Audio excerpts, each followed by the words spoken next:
My name's Grace. My name's Ezekiel. We are Scratching.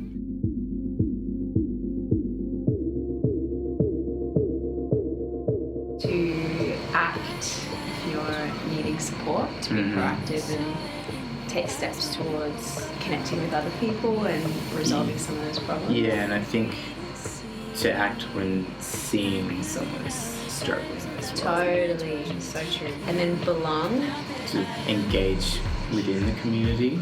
And commit to doing it. Yeah, it's a commitment to yourself almost. That's good, see? Yeah.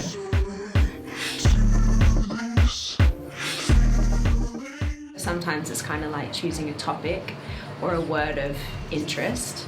I'll like write down words that I think I like all of the colours of the meaning, and then I'll just kind of write something around that. I start very sonically, and that's what inspires me, not so much subject or topic or... The sound comes first. Yeah. Tenderness was tough at first to hold the hand you dealt. Sometimes working in the arts is counterintuitive to being in a good mental state, and I think most artists have experienced that, whether they're honest about it or not. There's a lot of pressures in a lot of industries, but in the arts in particular, where people are forced to be in positions that are financially really unstable.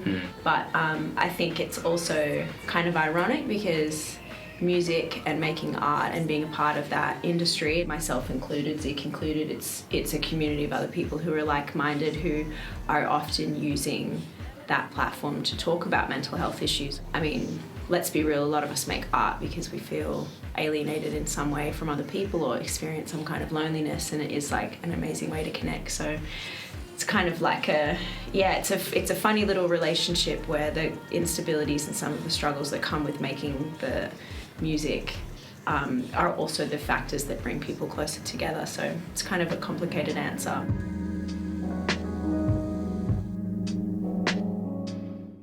I grew up playing music, all my family grew up playing music, so yeah, there was a strong connection to music. My mum got me a piano teacher. Her name was Mrs. Deere. I had my first lesson, I was 6, and we were learning Ode to Joy, and I was like, this isn't that hard, is this a song? And they were like, yes, this is a song. I was like looking at it on the sheet music, I was like, I could do that. So by the next week, I'd written a song called Ode to Mrs. Deere, because I was like, if I'm going to learn to play an instrument, I might as well write songs on it, because why else would you learn to play an instrument? That was my logic, and then I just didn't stop.